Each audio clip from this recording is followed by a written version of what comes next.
I mean, every service is different as far as transitions. And I mean, just thinking musical transitions, in our culture, we normally at the end of an upbeat song, you know, we tend to clap to the Lord at the end. And so it's really easy to make that kind of transition because we'll hit the last chord and then people are clapping and then we start to click to the new song and just count in, and that's a pretty seamless thing because the clapping helps that. So you also want to be careful not to be like clapping ends and there's just like silence for a while.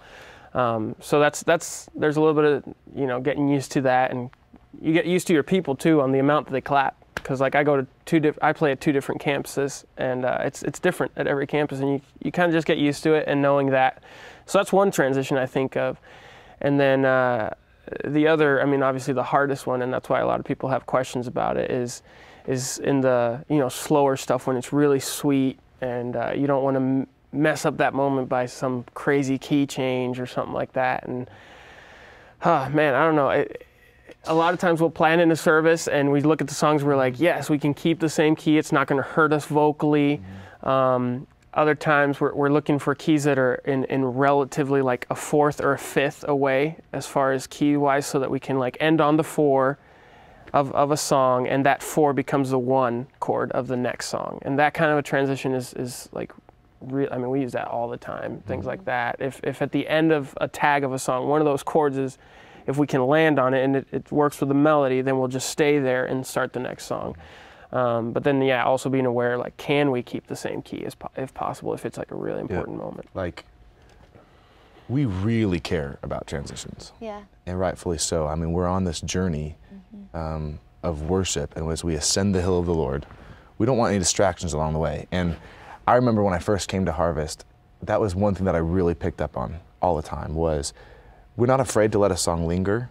We're not afraid to reprise back to a chorus and let people sing it. We're really aware of, as we talk through the 1 through 5, okay, we're now in a place of testimony, and that kind of naturally sets itself up for the lyrics of one song to really transition well into the next song.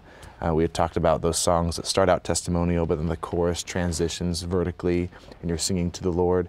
That really lends itself for a really easy transition into a vertical song, like in a 4 or a 5 slot. And just to be really conscious, you know, I do intentionally feel the weight when I'm leading a band or I'm worship leading. Like, I don't want this to stop.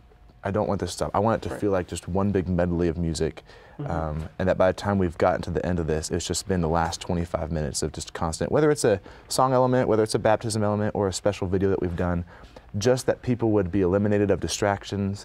I think transitions, it's more than just music that plays into that. It's those prayer elements. It's even down to the lyrics and how they're on the screen and how they're preparing people to sing along, and how can we just make this as seamless as possible, not just for the sake of a quality production, but for the sake of giving people the most access to join in and be a part of this worship experience as well.